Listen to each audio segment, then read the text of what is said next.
Solta a brisa Recorde. braba aí, João. Vou soltar a Já brisa tá no braba. record aí, já Vou tá. soltar a brisa braba, Manda, manda, então. manda, manda. Vou até levantar na cadeira aqui. A brisa é a seguinte, hein? Mas vocês estão preparados para a brisa mesmo? Cara, Porque eu não vai nasci ficar preparada pra existencial brisa. depois, não, né? Não, se for Tô muito mandando braba, você mensagem pega aí, leve. o que eu tô fazendo da minha vida? Ai, o que é a vida? Ó, Que é vou vida soltar, boa. vou soltar a braba.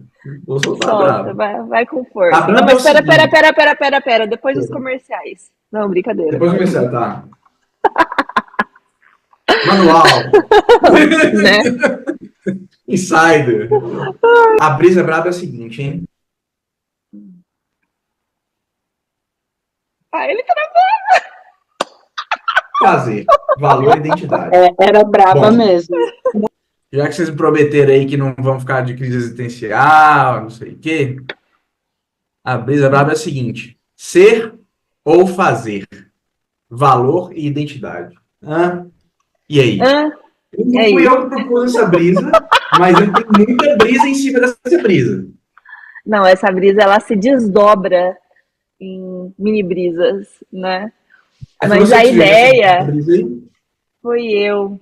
A ideia é porque a gente fala tanto em fazer, né? Eu preciso fazer algo de útil com a minha inteligência, eu preciso fazer alguma coisa que fique para a humanidade, eu preciso fazer. Tá, mas espera, será que é daí que a gente extrai o nosso valor? Será que é daí que a gente extrai nossa identidade? Será que é isso que diz quem eu sou, o quanto valor eu tenho? É meio que por aí a brisa, sabe?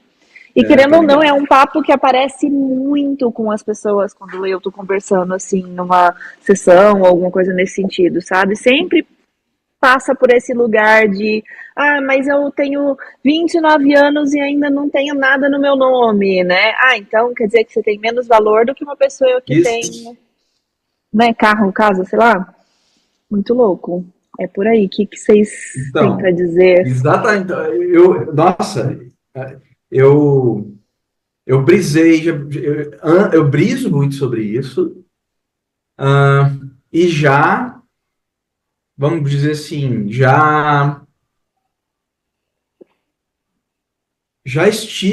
eu já fiz parte do grupo que eu considero de enganados que acham que o seu valor está no que você conquistou, né? Uhum. Então, tem um, ó, eu vi uns vídeos no YouTube aí e sei que tem um cara também, tem um filósofo contemporâneo que eu tenho muita curiosidade para ler. Nunca li nada dele, ele é sul-coreano, chama Byung-Chul Han. E ele tem um livro que chama Sociedade do Cansaço, a Sociedade do Achievement, eu acho que esse termo é dele, a Sociedade não sei se é dele, Sociedade do Achievement, que é tipo assim, o, realmente, do jeito que se você olha para a sociedade hoje, se você olha para o seu lado hoje, todo o discurso da galera, mesmo até que a pessoa não acredite, não ache isso, mas o discurso normalmente é o que que você conquistou. E o seu valor o seu valor fica atrelado a isso. Sim, eu acho o contrário. Eu acho que a minha grande brisa é, a gente, por definição, tem valor.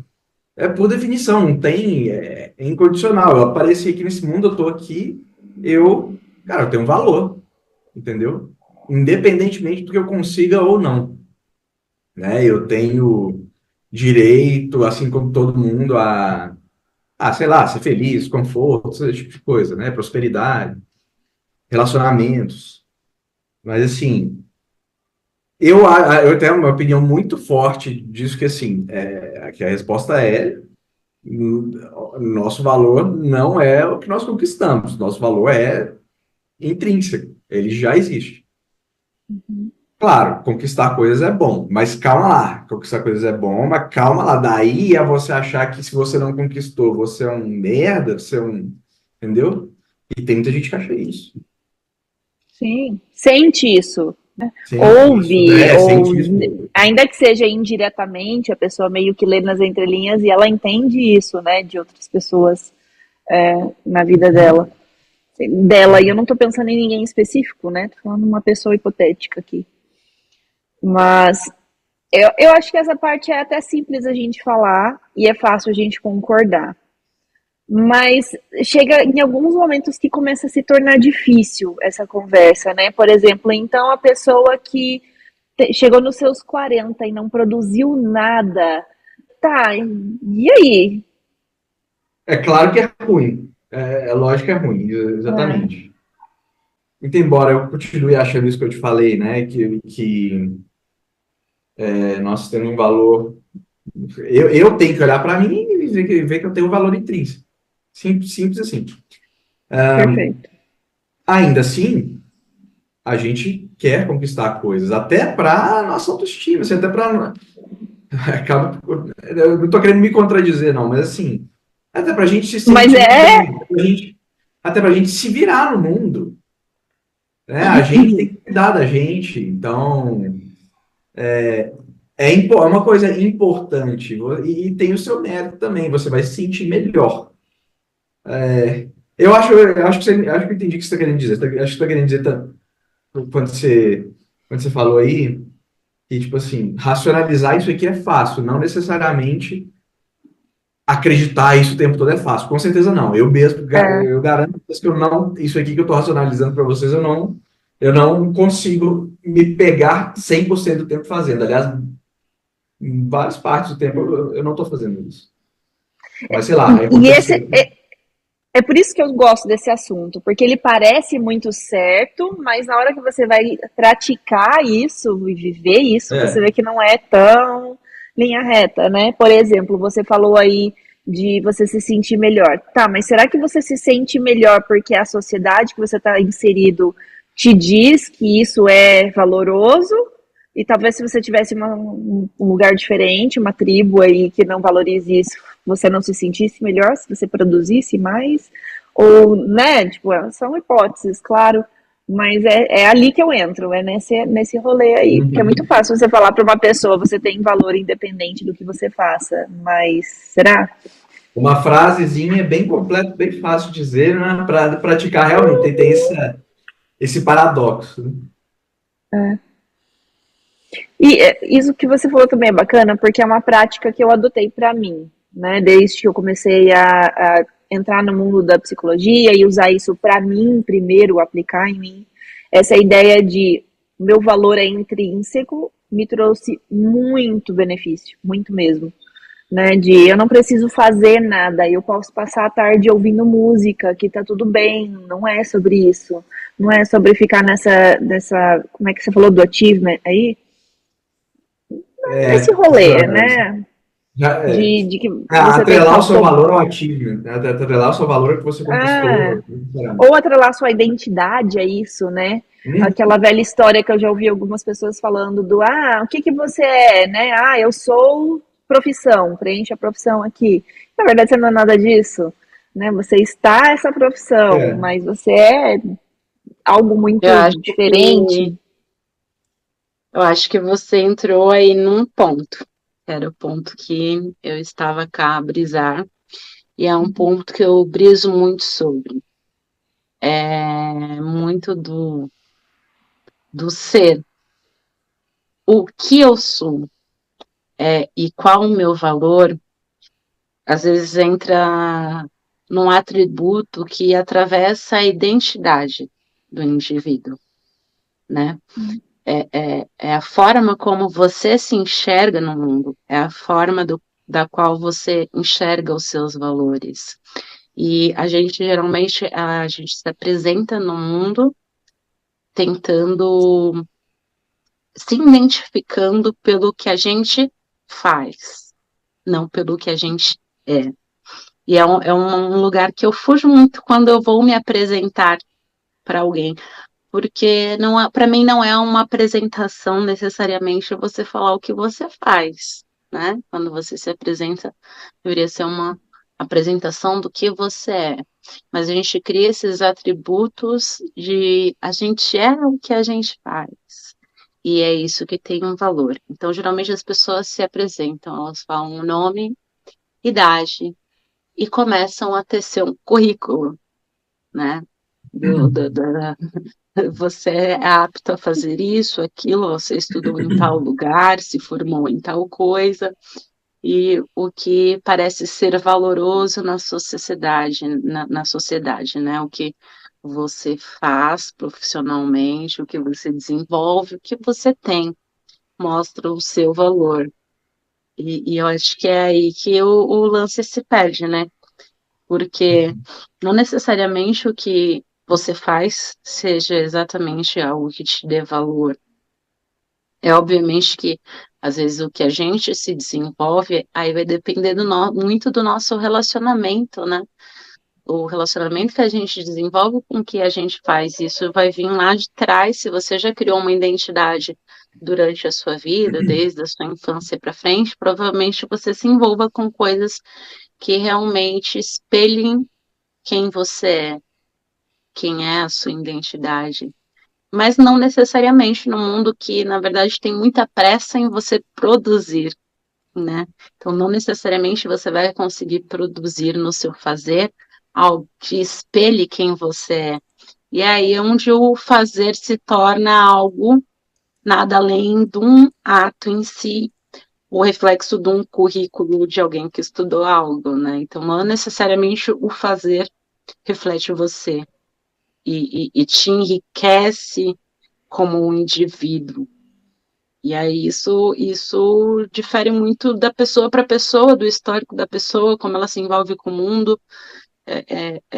Eu acho que o fazer não é algo que não tem nada a ver com o indivíduo em si, tipo, o seu valor não está no que você faz. Ele pode estar, se você conseguir colocar o seu valor no que você faz, mas não necessariamente o que você faz demonstra o seu valor. Você diria que é algo Pois é. meio intencional, proposital, é isso? Talvez intencional, depende muito da pessoa, né? Então, não necessariamente também a pessoa precisa imprimir no seu fazer específico o que te torna um ser único. Mas, geralmente, quando ela vai se apresentar, ela vai falar o que ela faz, geralmente como uma profissão, ou que ela desenvolve, ou que é mais visualizado, né? Quando talvez dentro de uma apresentação de eu sou, deveria caber a ela apresentar o que mais a representa no fazer, né? De repente eu sou uma médica, mas eu imprimo melhor quem eu sou dentro da pintura. Então, talvez falar sobre pintura mostre mais de mim do que a minha profissão, a profissão que eu exerço durante o horário comercial. Ok. Eu acho que cai numa coisa recorrente também da sociedade, da nossa cultura, assim, que é você pega uma parte pequena, uma parte que é importante, mas ela é uma parte dentro de um universo de coisas. Então, o que que você faz? É uma coisa importante? É uma coisa importante, é o seu tempo que você está dedicando, né? Então, legal, é uma coisa importante. Agora, o jeito que é muito nítido isso, o jeito como as pessoas, a maioria das pessoas conversa é tipo assim, o que que você faz? Vamos lá, me mostre aí qual é a sua posição na sociedade, sabe? Qual é a sua posição nas castas. É quase isso, assim. E, tipo assim, eu vou passar um pouco passando uma brisa de sinceridade aqui, eu acho que assim, eu acho que quando a pessoa, via de regra, quando isso acontece, a pessoa, quando ela tá quando ela tá te perguntando isso, ok, que tem gente que não, eu às vezes até pergunto porque é meio mais para puxar assunto, mas se é assim, acho que é porque a maioria faz, né? Então, assim, acho que a maioria das vezes, acho que a pessoa, inclusive tem um pouquinho disso na gente, né? Eu procuro ficar atento para, sei lá, não deixar isso me dominar, não sei, não achar que isso é simplesmente normal, mas via de regra, eu acho que eu vejo isso. Eu vejo as pessoas discutindo a posição dela nas castas É. não ditas que a gente tem. Que é um ser relativizado, né? É quem eu sou relativo a quem é o resto das pessoas que me cercam, É, né? Ou na minha. É uma ideia Né? interessante. Existe uma diferença do que eu acho, talvez, que seja valoroso para mim e a forma com que eu me apresento como pessoa valorosa dentro da sociedade. Quando eu faço isso, eu estou falando realmente de algo que seja valoroso para mim ou que costuma ser valoroso para os outros, né? Uhum. Essa é uma das coisas que eu tinha pensado aqui, né? Essa ideia da intenção e motivação, quando você falou sobre a intencionalidade, e motivação para eu fazer essas escolhas, né? De como eu vou me apresentar, de como eu sou e do que eu vou fazer. Eu estou escolhendo isso porque realmente me representa ou porque eu acho que é o que deve ser feito ou é o certo? Nossa, eu tenho muitas conversas sobre esse negócio de certo, né? As pessoas elas se amarram muito nessa palavra. Qual que é o certo? O que que eu deveria fazer? E é uma conversa bem difícil de você tirar da cabeça da pessoa, que não é Sim. sobre certo, sobre deveria. Pera, vamos entender qual é o contexto, o que traz benefício para você, o que traz benefício para as pessoas à sua volta. Nossa, essa conversa é muito tensa, muitas vezes. E é difícil de tirar, porque você tem que refletir, você tem que pensar. E pensar, não vou nem dizer que é difícil. É que muitas vezes pensar não é conveniente. Você vai ter que chegar a conclusões que, inclusive, te desagradam até mesmo coisas que você faz. Perfeito. Então, isso que você falou, esse negócio de o certo. Por exemplo, uma conversa que eu já tive algumas vezes é no sentido de orientação sexual. Se você pensa no que você vai fazer, como você vai se apresentar, e você tem uma resposta que a sociedade diz que é o certo, é muito simples. Mas e se a sua Ah, resposta é uma resposta que a sociedade condena? E aí? Isso dá um trabalhão da pega. Você falar, não, eu sei quem eu sou, eu vou me apresentar da forma como eu sou, né? Nossa, gente, isso é complicado você colocar quem é, você realmente é quando o que é, você sente que você é não é o certo, né? e você colocar isso muito abertamente também é um problema para você, né? Não dá. Por exemplo, vou falar uma coisa que, Dependendo. por exemplo, eu acho, é, pode gerar polêmica sobre mim, mas não é nenhum escândalo, mas pode gerar polêmica. É, que é até uma brisa que tem a ver com essa coisa de o que você faz, né? Nesse o que você faz está muito assim, né? Muito do discurso é o quanto você contribui para a sociedade, né? Eu acho que isso é muito discursinho, conversa mole. Eu não acho que muita gente fala que está fazendo coisas que contribuem para a sociedade, e contribuem mesmo, mas não está muito aí para isso. E eu vou dizer, eu, sinceramente, eu tinha muita preocupação. Hoje eu vejo o seguinte, eu acredito que as pessoas que mais contribuíram para a sociedade, com o seu trabalho e tal, com as coisas que inventaram, as coisas que fizeram, eu acredito muito que eles não estavam pensando nisso. Eu acredito muito que eles estavam seguindo alguma coisa dele, que eles gostam. Contribuir para a sociedade. Isso é necessário ser feito com essa intenção em si? Porque o que é o meu propósito? O seu propósito, ele talvez não seja uma coisa, né, escolhida por você para ser desempenhado como uma narrativa, um enredo a ser seguido. E talvez isso fosse até não estar contribuindo com a sociedade, sim estar desempenhando um papel egocêntrico na sua própria narrativa. É o que eu posso fazer para contribuir com a sociedade. Quando, às vezes, a sua contribuição, talvez, na sociedade, seja, na verdade, dentro do seu autoconhecimento ou desenvolvendo algo que te faz bem, e assim sendo talvez inevitável dar a sua contribuição para a sociedade. Porque exatamente como você falou, de repente essas pessoas estavam fazendo simplesmente algo que gostam. E Uhum. simples assim.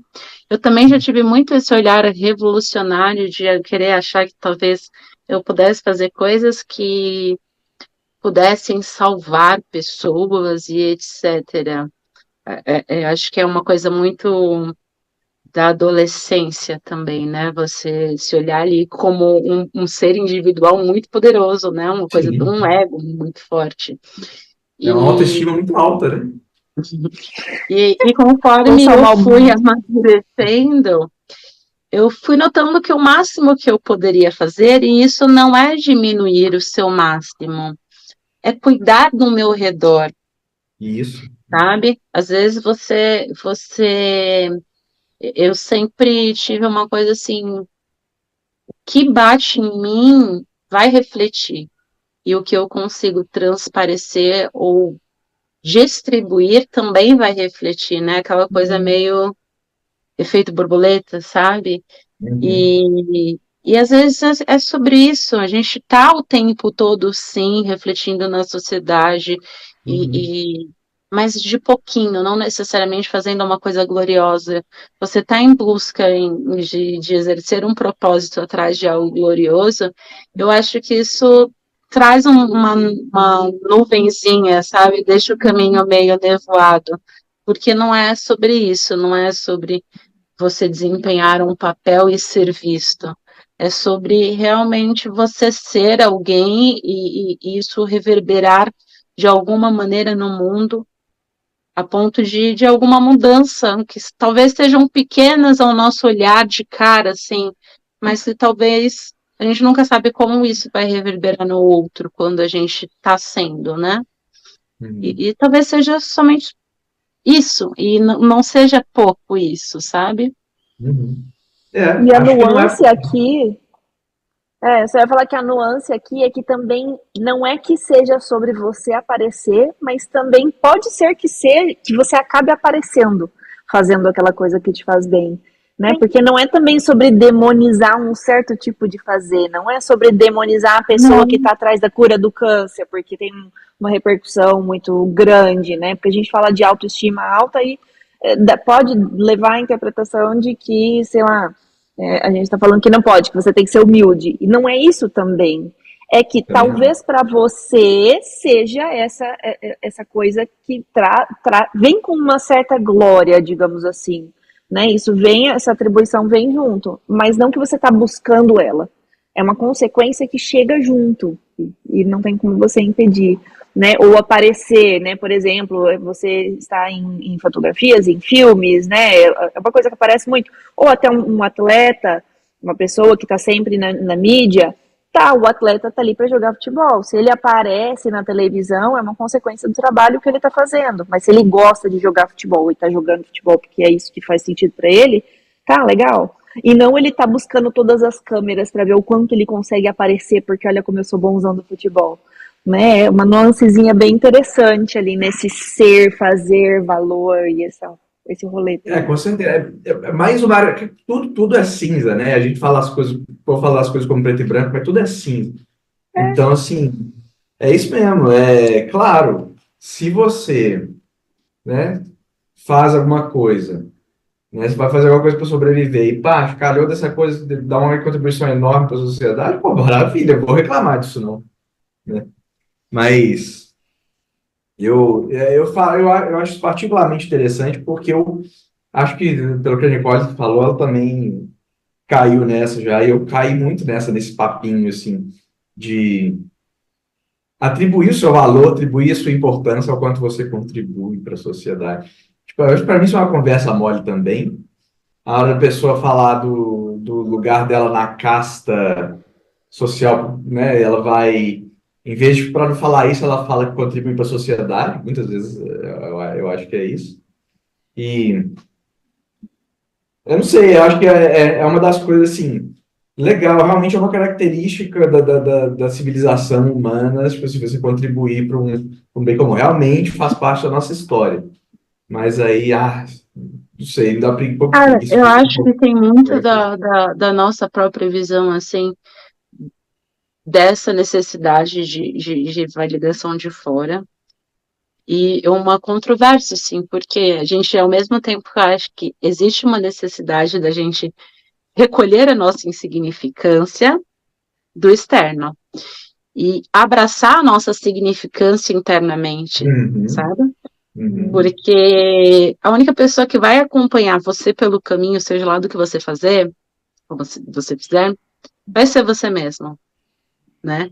Então, se você não tiver essa validação contigo mesmo, o seu caminho vai ser péssimo. Talvez você realmente consiga fazer alguma coisa de alguma forma significante para o mundo. E você vai ter os seus 5 minutos de visibilidade. E aí depois, você vai Isso, ter que desempenhar esse papel de conseguir brilhar a cada 5 minutos para a sociedade. exatamente. E se você não conseguir, você perdeu o seu valor? Você perdeu o seu valor? É.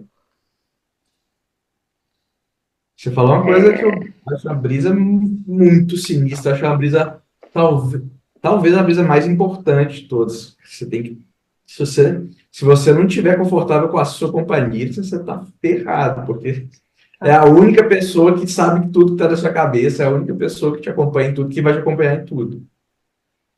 Então, tem a frase de algum filósofo aí que é isso mesmo. Se você não, não gosta da sua. Como é que é? Se você, alguma coisa, se você não gosta da sua própria companhia, você tá lascado, um negócio assim. E é isso Eu mesmo. gostei dessa parafrasear. Nossa, Tipo, se você não gosta da sua companhia, tá lascado, é isso. coloca aí, Deve João estar no livro assim. 2024. Se não gosta da sua companhia, tá lascado. Aí coloca aí. Pô, ainda podia botar um frame, assim, aqueles frames lá de Instagram que tem a pessoa em duas posições diferentes falando, sabe? Num podcast, assim. Se você não gosta da sua própria companhia, você tá Pode ser a lascado. thumbnail João desse 2024. vídeo, entendeu? A thumb lá. Se você não gosta de você mesmo, você tá lascado. É, Pronto. Coloque uma é, foto de você gritando assim. isso, exatamente. Aquela coisa bem inspiradora, assim. Isso aqui eu tô achando interessante, que tá no livro, isso que vocês estão falando, né? Ah, Porque é? eu puxei aqui, eu puxei aqui aqueles negócios de Aristóteles sobre ser, só para ter alguma coisinha. E a gente passou em alguns deles, eu fico batendo o olho aqui, tá ali, né? Tipo, o ser em quantidade, o ser em qualidade, o ser em relação ao outro, o ser em relação ao lugar, o ser em relação ao tempo. E eu acho que a gente vai falando essas coisas, e eu percebi que muitas vezes a gente coloca tudo isso numa caixinha só, né? Tipo, o ser é todos esses. E eu achei interessante essa ideia de desvincular, né, as coisas. Eu ser em posição, né, em posição de repente de casta aí, eu acho que não é isso que ele quis dizer, mas foi a forma como eu interpretei quando eu vi a palavra aqui. O ser em ação é uma das coisas, né, o ser em relação a algo que está fazendo. Então, até Aristóteles já trazia esses rolês aí, né. Não sei o que ele falava sobre valor, não, mas eu acho que vale dar uma olhada, né, o que os Eu acho. filósofos falavam sobre valor aí. Eu acho uma grande pira disso tudo é que em algum momento, né, ou é um costume da sociedade que em algum momento o ser humano chega num ponto X onde o valor dele vira o que ele faz. Porque eu me pego assim, observação das crianças, por exemplo, a Anne, ela não faz, né? Ela não faz, ela é, né? Uhum. Sim. E o que ela faz é uma consequência da qual eu observo e falo para ela: nossa, que legal que você fez isso. Uhum. Mas o valor que ela tem, que eu atribuo a ela, nossa, tá muito distante de ser algo que ela faça, algo que ela crie. É sobre a manifestação de quem ela é. Isso. É sobre o dia a dia da observação das manifestações de um ser humano, né? E a criança é muito sobre isso, né? Você não uma criança até certa idade, você não tem uma expectativa muito além de ser surpreendente, algo que não seja uma manifestação que seja sobre ela sendo ela, né? Não é, ela não vai chegar para você provavelmente com um grande efeito que mudará a humanidade ou Uhum. qualquer coisa do tipo. Em algum momento a gente cria uma expectativa que o humaninho que vai crescendo desempenhe um papel na sociedade que seja além dele ser o que é. E aí que eu acho que dá um bug geral, né? Porque esse humaninho, ele até então, ele só foi sendo. né? E talvez criando algumas representações do que é ser isso. E talvez o legal mesmo da vida seria ele seguir fazendo isso, né? Ele observar o mundo e escolher alguma coisa do qual ele possa imprimir quem ele é e continuar sendo e provavelmente ser bem sucedido nessa impressão do que é. Mas às vezes eu acho que a gente começa a entrar num mundo onde a gente tem que desempenhar ainda muito imaturo do autoconhecimento para fazer essa escolha. Então, desesperadamente, olhamos para as opções que são convencionais e mais esperadas pelos nossos pais ou cuidadores, e a gente escolhe uma opção ali quando se veja se perdeu muito tempo de estudo, anos e uma grande expectativa do que devo trazer de volta para a sociedade ali já num círculo pequeno, né? Porque quando a gente pensa de volta para a sociedade, começa esse de volta para a sociedade para os nossos pais, né? Que, querendo ou não, acho que fica meio que escrachado, que cuidaram da gente até tantos anos, que nos bancam e que têm uma expectativa do que sejamos. E aí temos que ser para retribuí-los. Então temos que devolver ali a sociedade no nosso círculo inicial. Eu acho que essa primeira cobrança de devolver a sociedade de alguma maneira é para os nossos familiares. E aí entra um toque emocional muito diferente, né?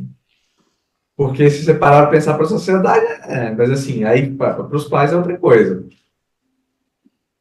Na sociedade ao nosso alcance inicial, né?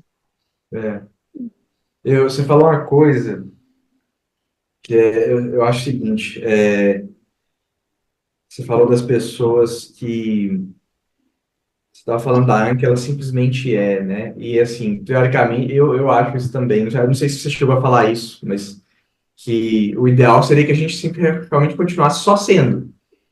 E eu arriscaria dizer que as pessoas que mais têm o sucesso, vamos dizer, de vitrine, são as pessoas que fizeram mais isso, paradoxalmente. Porque para fazer o que elas fazem é natural, elas não precisam se esforçar, não é que não precisam se esforçar, elas não precisam lutar para fazer, elas não precisam dar soneca no despertador para fazer, sabe? Tipo, elas... eu arriscaria dizer isso. Elas simplesmente vão naturalmente. Sabe? Eu acredito que sim, e eu acredito que se você buscar pessoas que estão em um lugar de sucesso na carreira e você perguntar o segredo do sucesso, eles vão tentar descrever isso de alguma forma. Né? Eu gosto muito de ouvir celebridades falando. Né? Faz aquilo que você mais gosta, segue a sua intuição, não deixa ninguém falar para você que você não vai conseguir. E sei lá, várias frases de motivação que até se tornam um clichê, mas eu enxergo como essas pessoas tentando descrever o que você acabou de falar. Né? Continua só sendo. Eu acho que a grande tristeza de tudo isso, ainda mais em países como o nosso, que a maioria das pessoas elas são privadas, né, do conhecer, do explorar, né? A grande parte das crianças elas talvez crescessem e desempenhassem papéis que elas se sairiam incrivelmente bem, só que elas sequer tiveram acesso a conhecer aquela coisa. Você deu exemplo de atletas. Quantas crianças elas têm a opção de conhecer certos esportes que talvez se elas fossem um dia conhecer, elas gostassem muito daquilo e conseguissem se desenvolver e se tornar atletas, ou instrumentos, ou enfim, uma série de coisas, né? E a gente vem de uma sociedade que está muito pautada ao sucesso, escolher certos tipos de carreiras específicas, né? Sim, médico e advogado. A viagem que eu tenho exatamente isso que você falou. Às vezes eu viajo o seguinte, cara, será que eu não sou tipo o Pelé do curling e nunca vou saber? Sabe o que é o curling? Não. Aquele jogo de inverno lá, A pessoa é tipo uma bocha no gelo, tipo a pessoa joga uma pedra assim, aí os caras vão com a vassourinha, se pá, eu sou foda naquele trem, assim, de um jeito, tipo, a torcendo daquele negócio. Só que eu Você não não vou sabe. saber. Não tem como saber. É, pois Ainda é. mais para pessoas com multipotencialidade, né? Que você tem uma certa facilidade e interesse em várias coisas. Tá, mas quantas coisas você experimentou para você É, falar, poxa, eu acho que esse aqui é um lugar que eu poderia seguir de verdade, é. né? Isso é bem interessante. Nossa, e isso é uma coisa que realmente, agora falando assim do meu individual, me causa muita tristeza. Eu fico muito nessa pira aí do João. Nossa, e se eu fizesse tal coisa? Nossa, será que isso não seria, tipo, muito incrível na minha vida? Eu não sei, eu não tive tempo para eu É, atestar. oportunidade. Eu não tive Pois é. oportunidade. Eu estava ocupada pagando boletos, Mas né? tem outra coisa, mas aí Exatamente. tem outra coisa. Eu também acho o seguinte, você falou de multipotencialidade, Dai. Eu também acho que a gente, via de regra, acho que todo mundo, pega a maior parte das coisas, das atividades, todo mundo, a gente é ruim na maioria. Mas eu acho que a gente tem muito mais de uma que todo mundo é bom. Aqui é Ah, muita sim, coisa, então você se orientar fica meio difícil, e com suas obrigações, pagar boleto e tal. Mas eu acho que tem várias coisas, a gente é bom em várias coisas. Então, sem assim, dúvida. todo mundo tem várias habilidades. Então, assim, sei lá, tem a questão da oportunidade, da sorte, né? Mas daí eu briso o seguinte, que o melhor que a gente pode fazer é olhar para hoje, ver o que que é esse ser, o que que eu faço naturalmente, o que eu vou, né? E, sei lá, tentar se direcionar o máximo possível para isso. Sabe-se lá E se é aquilo muito realmente também de largar essa necessidade de desempenhar, né? Porque às vezes Sim. a gente se agarra muito na ideia do eu consigo produzir uma coisa X, e aí eu fico apegada àquela coisa X porque me dá um feedback de produção.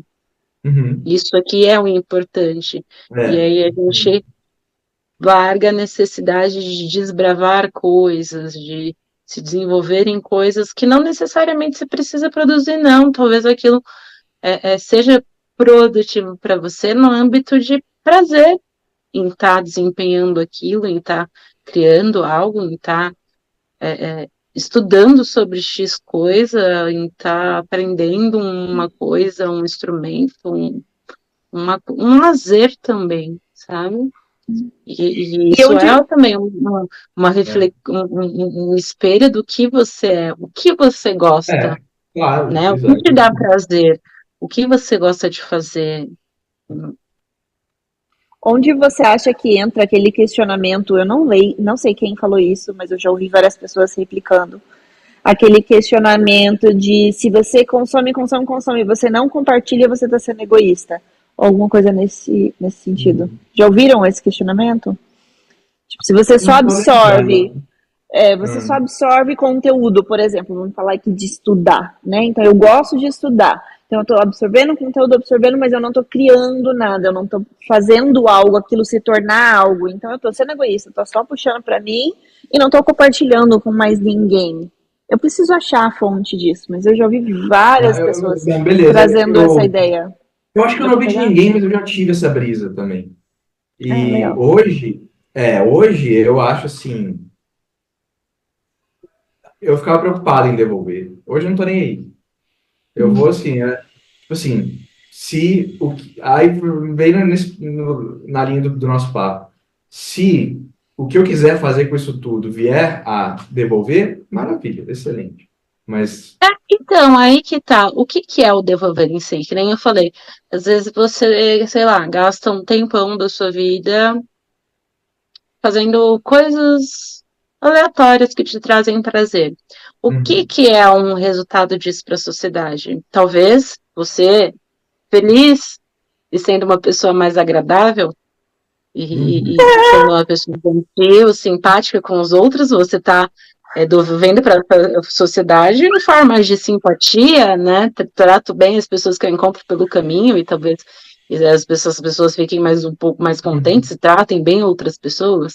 Talvez uma leitura de inúmeros livros de um assunto X, talvez devolver isso para a sociedade não seja necessariamente eu estar falando sobre o assunto X, mas talvez o próprio enriquecimento em eu ler tantos livros me torne uma pessoa que tem uma capacidade de comunicação melhor e eu consiga conversar melhor numa roda de amigos e ser alguém agradável, que traga um prazer de estar naquela roda, naquele momento, e isso seja satisfatório, né? Talvez Gente feliz não esse enche o saco, encontro né? aqui nosso, ele seja resultado de inúmeras coisas que acontecem na nossa vida e a gente não está falando aqui, a gente está trocando uma ideia, uma brisa, entendeu? Mas por trás de tudo isso tem vários acontecimentos, várias construções, vários conteúdos que a gente absorveu. Não necessariamente eu preciso abrir um livro e falar sobre um conteúdo que eu absorvi durante a minha vida, mas isso também faz parte de uma construção de quem eu sou. E como isso se retorna na minha representação de me mostrar na sociedade, interagir com a sociedade em si. Se isso não é um retorno, o que que é? Isso é fantástico. Eu só quero falar uma coisinha rápida, João. Pode falar. Eu acho que um dia a gente poderia fazer uma brisa sobre sistema educacional, porque essa ideia de lecionar sobre aquilo que eu consumi vem muito do sistema educacional, né? Eu preciso agora ensinar alguém. E não, você só precisa ser uma pessoa que não enche o saco. Aqui, então, o que você consome, querendo ou não, vai refletir na forma que você interage, né? Sim. Solta braba, João. Não, acho que até o título dessa brisa poderia ser algo como, tipo assim, eu daria o título assim, nosso sistema educacional é para formar força de trabalho. Não só o nosso brasileiro, não. A gente nem inventou isso. Possivelmente a gente pegou isso dos americanos, europeus, sei lá. Eu diria o seguinte, inclusive, em cima do que a Nicole estava falando, eu diria até que o retorno para a sociedade tem que ser uma consequência, sabe? Simplesmente uma consequência, ele pode não ocorrer. Ele não tem que ser sua prioridade. E se ele não ocorrer, você está trabalhando para si. Pode soar um pouco egoísta, mas é que o ser humano é um bicho, ele é egoísta. Se você parar para pensar, inclusive, tudo que você faz, até mesmo as coisas altruístas, elas têm um quê de egoísmo. Por que você faz alguma coisa altruísta? Porque você se coloca no lugar da pessoa. A própria definição é se colocar. Não, peraí, deixa eu ver. Se eu estivesse ali, voltando aqui para esse centro do universo que é a minha cabeça, como é que eu me sentiria?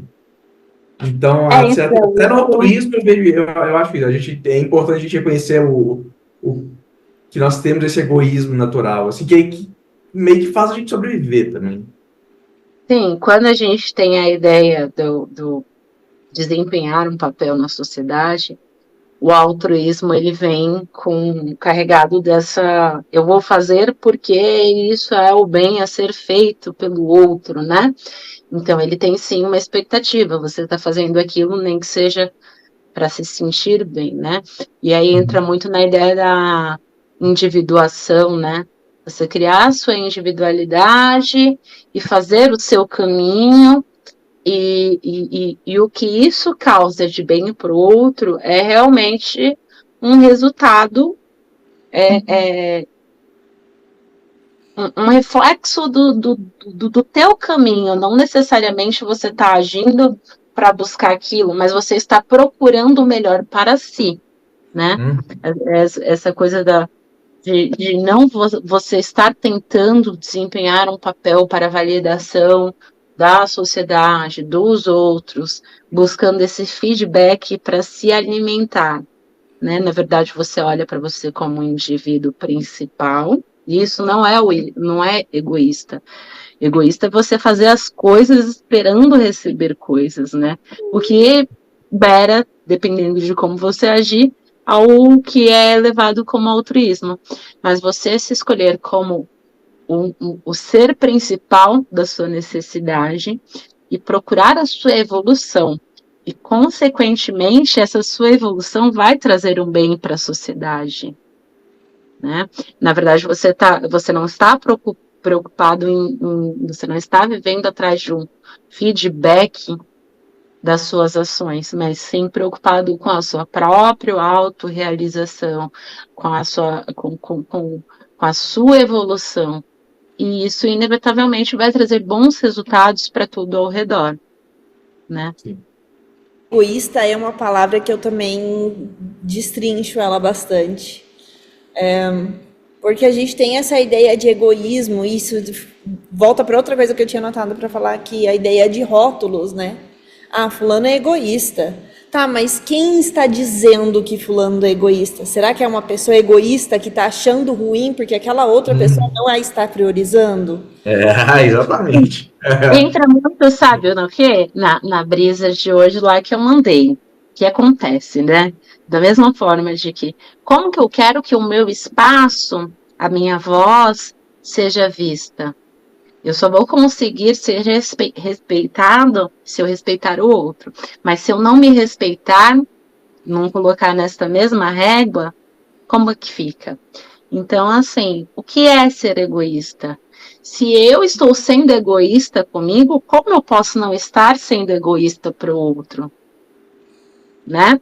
Então, assim, quando eu me coloco num primeiro lugar, eu vou cuidar de mim, e não é, isso não tá longe de você olhar para si, isso é uma coisa que é para prejudicar o outro, né? A gente está tirando isso que não vem frustrado, isso aí é outra paranoia, né? Eu vou cuidar de mim, eu vou cuidar da minha evolução, eu vou cuidar de mim e me coloco nesse lugar. Eu estou criando um exemplo do que eu quero que funcione para mim. Então, assim, eu espero que o quê? Que o outro também olhe para si, o outro também se cuide, o outro também seja o maior cuidador de si. Como eu posso estar sendo egoísta quando eu estou cuidando de mim? Porque se eu me negligenciar, eu estou sendo, sim, egoísta comigo, com a pessoa que mais precisa de cuidado. Como que eu posso falar para o outro que ele também não seja egoísta, sendo que eu sou comigo mesma, negligenciando o que eu preciso? Muito louca essa parada, né? Sim.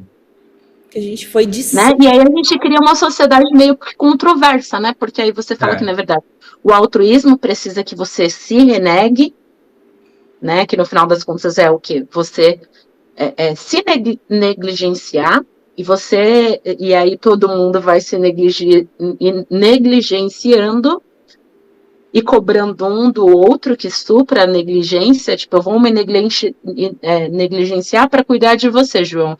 Só que aí você vai se negligenciar para cuidar de mim. Só que eu tenho pressuposto de que eu sei a forma que eu vou me negligenciar e a forma que eu vou suprir o que você necessita, e você tem que se virar para conseguir suprir o que eu necessito, sendo que só eu e só você vai saber qual é o melhor para você. Então... Exatamente.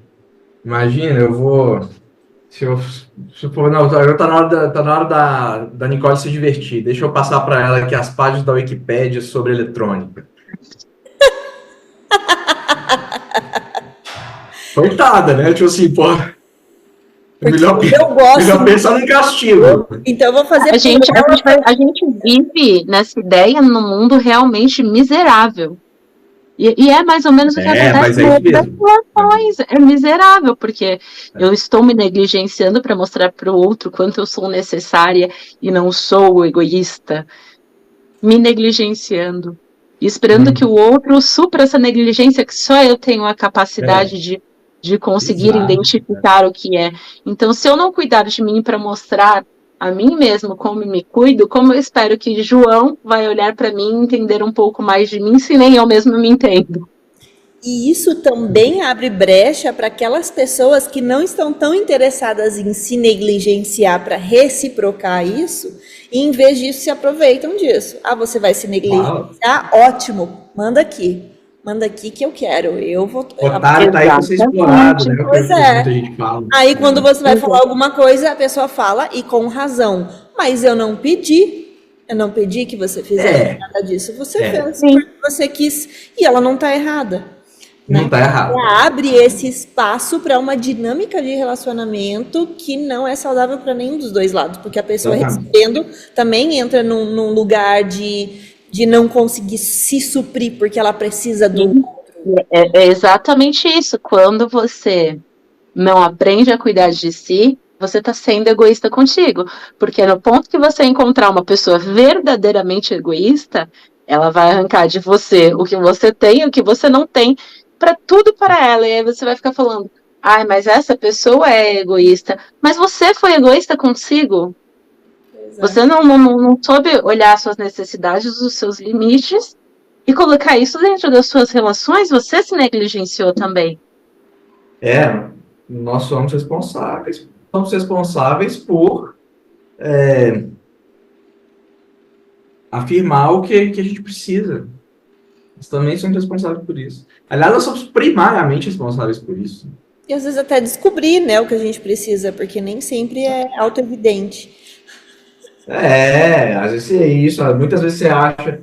Muitas vezes, nossa, tenho certeza, muita coisa é coisa colocada na nossa cabeça, daquele papo, né, de uns minutos atrás, sobre o que eles colocam na nossa cabeça que a gente deve querer, né? Exatamente. Só que a gente não quer, o que a gente quer não é aprovado pela sociedade ainda. Então, vou jogar para esse lado aqui, gastar mais meu tempo aqui, e, putz, o negócio tá lá longe, só que eu não posso aquilo, aí você vai ter... Porque a gente, né, naquela ideia de quão múltiplo sou dentro de mim, a gente tem multiplicidades, e algumas dessas vozes das nossas cabeças, as vozes de crítica e julgamento e expectativa, às vezes essas personalidades, elas são muito montadas em cima de coisas que a gente ouviu de expectativas durante a vida. E essas vozes, elas são muito altas, né? E às vezes elas vão entrando numa dinâmica de falar tanto que a gente vai deixando de ouvir as vozes do nosso eu, que realmente exclamam o que é a nossa personalidade, a nossa identidade, o que são as nossas vontades verdadeiras, né? E aí a gente vai se perdendo nessas vozes críticas formadas pela uma generalização do que a sociedade espera, do que a gente ouviu dos nossos pais. E aí a gente vai se perdendo. E quanto menos autoconhecimento, mais necessidade a gente tem, né? Porque quanto menos a gente sabe do que necessita, mais a gente procura. E quanto mais a gente procura e não acha, mais a gente pensa em possibilidades do que pode ser baseado no quê? Exatamente do que a gente escutou pela maioria que deveria ser para ser feliz, do que deveria ser para se sentir realizado, do que deveria ser para você ter um feedback positivo. Então a gente procura pelas vozes alheias o que deveria nos bastar. E aí, de novo, a gente está se negligenciando pra caralho e sendo egoísta conosco mesmo. E essa diferenciação aí é extremamente difícil de fazer para uma pessoa que já não passou pelo processo, uma pessoa que está começando. Porque se você começar a questionar, pera, será que eu penso isso porque sou eu ou porque é algo externo? Ou a pessoa não tem essa resposta, ou ela fala, mas você acha que eu sou tão burra assim que eu vou achar que uma coisa que eu quero, na verdade não é o que eu quero, é o que é algo externo? É uma situação bem complexa da pessoa conseguir chegar a essa consciência que você está falando aí, né? Pera, essa voz é uma voz interna ou é uma voz externa internalizada? Porra, cara, isso é um processo, hein? E o natural da pessoa é ter resistência a chegar nessa conclusão. Porque você vai ter que confessar para si mesmo que você foi enganado, que você não estava fazendo o que você queria por anos e anos e anos a fim. Então é um negócio que exige de coragem, você precisa de coragem. Foi enganado, mas é libertador. você enganou, né? Que você tomou as decisões, que você foi enganado, que você enganou, que você tomou as decisões erradas, né? Erradas para você, que não te trouxeram o benefício que você esperava, que um monte de coisa aconteceu que não era o que você gostaria que tivesse. Nossa, é um rolê assim, ó, absurdo.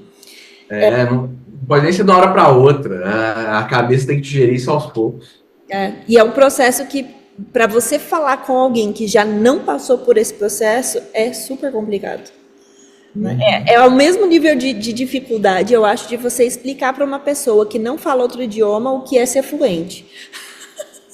Falou, cara, eu não consigo te explicar isso, você vai precisar ficar fluente para entender.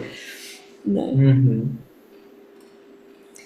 E eu coloquei mais uma coisa desse rolê de ser, que eu acho interessante e eu queria ver a opinião de vocês. O que vocês acham sobre identidade e identificar-se ou desidentificar-se com alguma coisa? Uma qualidade, uma posição, alguma coisa nesse sentido. Por exemplo, talvez eu me identifique como uma pessoa multipotencial, por exemplo. Mas depois eu perceba que não era bem por aí, daí eu acabo me desidentificando com essa ideia e eu mudo a minha forma de me manifestar no mundo. Né? Vocês acham que é possível, é impossível, tem um limite? Já pensaram nisso? O que surge aí nessa ideia de escolher? Cara, eu acho que assim, entra tudo isso muito numa brisa de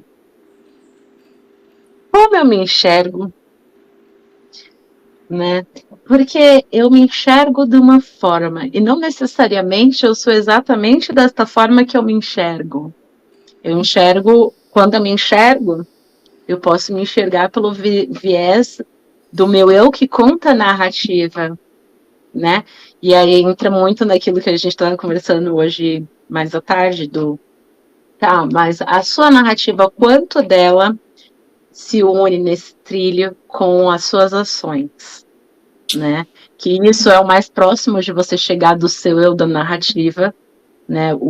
Qual a expectativa que você tem, qual o seu enredo, a narrativa que você tem sobre o seu eu, unindo-se às suas práticas e vivências, né? Para você se tornar uma coisa única. E não necessariamente como eu me enxergo no mundo, é como as pessoas me enxergam no mundo, como eu vivencio esse mundo, ou eu pratico a minha vivência dentro desse mundo. Então, tem muitas possibilidades desse ser ou não ser algo, né? E entra também um pouco, você está falando isso sobre a conduta, né? E me lembrou de um outro questionamento, uma outra brisa que eu já tinha pensado nisso. Brisas e associados. Exato.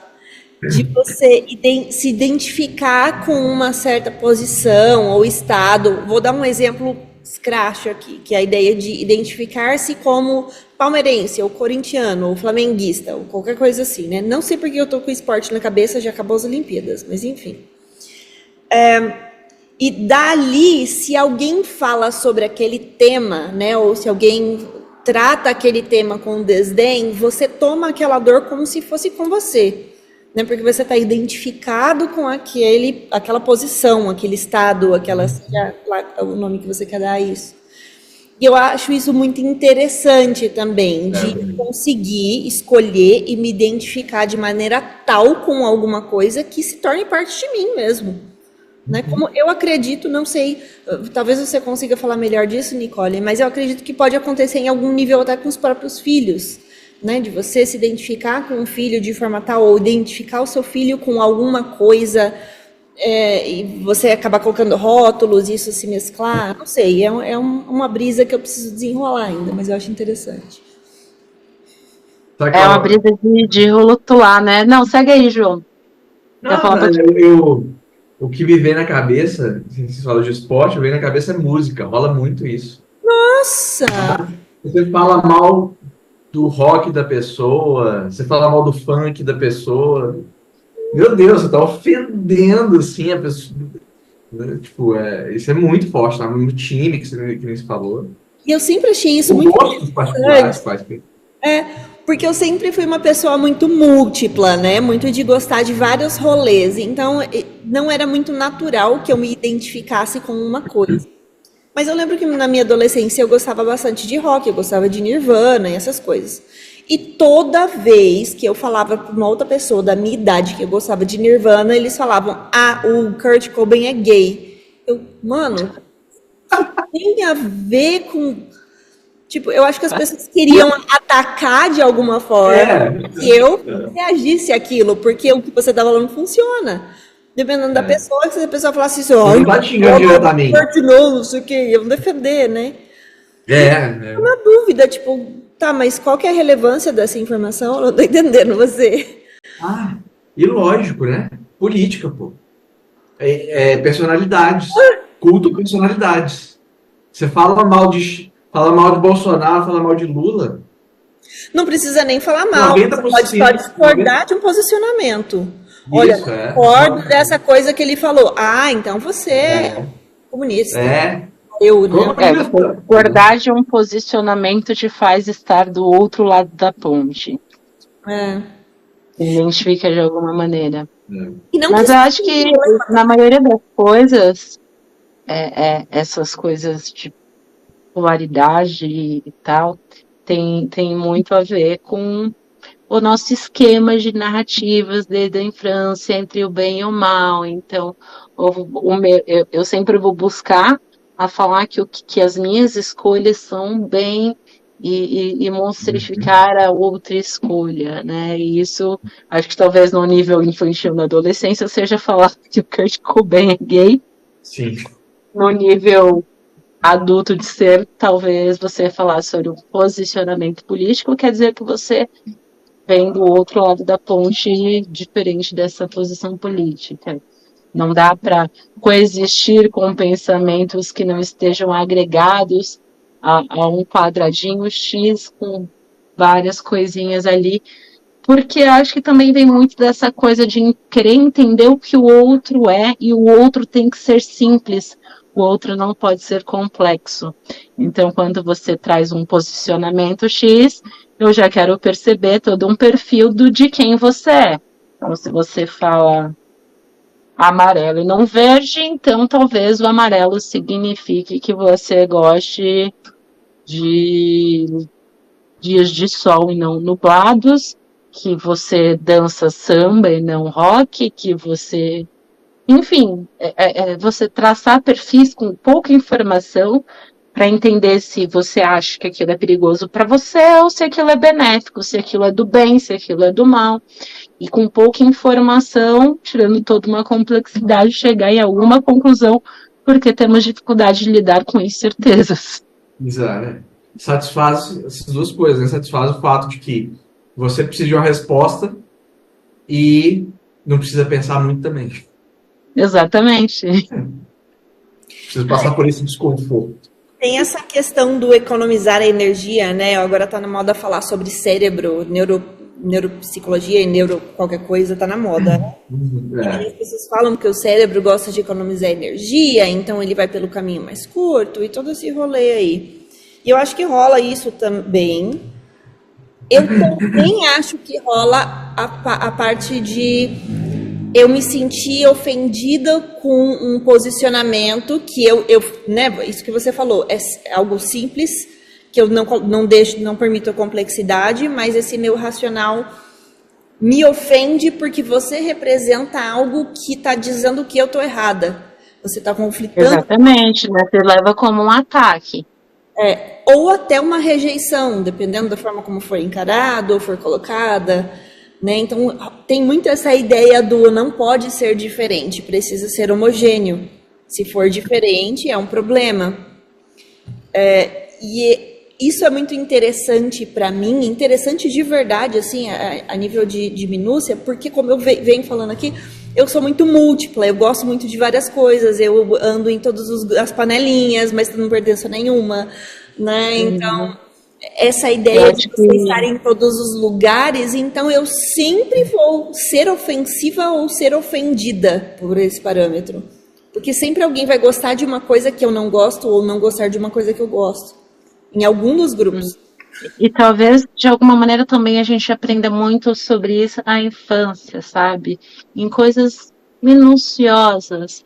Aquela coisa de a gente vai sair, a criança quer colocar uma roupa ou quer, sei lá, a criança quer comprar um tênis numa loja, a criança cismou com aquele tênis, e aí os pais querem levar outro tênis porque precisa de um outro tênis ou porque pessoalmente acha um outro tênis mais bonito.